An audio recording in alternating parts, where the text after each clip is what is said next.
Gaza സിറ്റിയിൽ Israel പ്രതിരോധ സേന കനത്ത ആക്രമണം നടത്തുന്നതിനിടെ ഞായറാഴ്ച വടക്കൻ ഗാസ മുനമ്പിൽ നിന്ന് തെക്കൻ ഇസ്രായേൽ തുറമുഖ നഗരമായ അസ്ദോഡിലേക്ക് 2 റോക്കറ്റുകൾ വിക്ഷേപിച്ചു.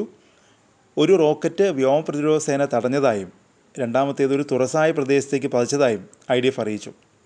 ഏപ്രിൽ 6-ന് ശേഷം അസ്ദോഡ് ആക്രമണം നേരിടുന്നത് ഇതാദ്യമായാണ്. ആക്രമണത്തിൽ പരിക്കുകളോ വലിയ നാശനഷ്ടങ്ങളോ റിപ്പോർട്ട് ചെയ്തിട്ടില്ല.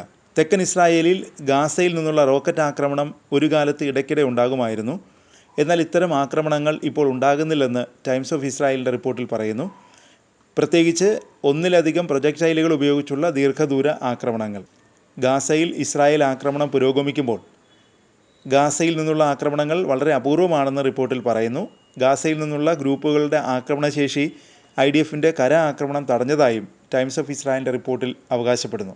ഞായറാഴ്ച മിസൈലുകൾ തടഞ്ഞതിന് തൊട്ടു പിന്നാലെ കഴിഞ്ഞ ദിവസം ഗാസ സിറ്റിയിലെ ഓപ്പറേഷനുകൾക്കിടെ സൈനികർക്ക് നേരെ ആക്രമണം നടത്താൻ പദ്ധതിയിട്ടിരുന്ന നിരവധി തീവ്രവാദികളെ വധിച്ചതായി IDF അവകാശപ്പെട്ടു. അതിനിടെ നിർണായക നീക്കവുമായി ഹമാസ് എത്തി. തടവിലാക്കിയിട്ടുള്ള ഇസ്രായേൽ ബന്ദികളുടെ ചിത്രം ഹമാസ് പുറത്തുവിട്ടു.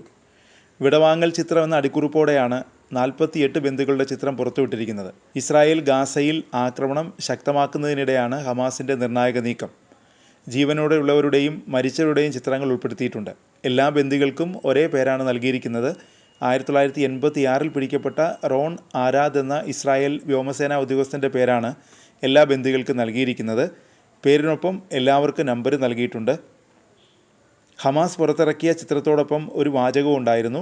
നെതന്യാഹുവിൻ്റെ വിസമ്മതവും സമീറിൻ്റെ കീഴടങ്ങലും കാരണം ഗാസ സിറ്റിയിൽ സൈനിക നടപടി ആരംഭിക്കുമ്പോൾ ഒരു വിടവാങ്ങൽ ചിത്രം. ഇങ്ങനെയാണ് ബന്ദികളുടെ ചിത്രങ്ങൾക്കൊപ്പം കുറിച്ചിരിക്കുന്നത്. തടവുകാരെ ഗാസ നഗരത്തിൻ്റെ സമീപ പ്രദേശങ്ങളിൽ താമസിപ്പിച്ചിട്ടുണ്ടെന്നും അൽ-ഖസം ബ്രിഗേഡിൻ്റെ പ്രസ്താവനയിൽ പറയുന്നു.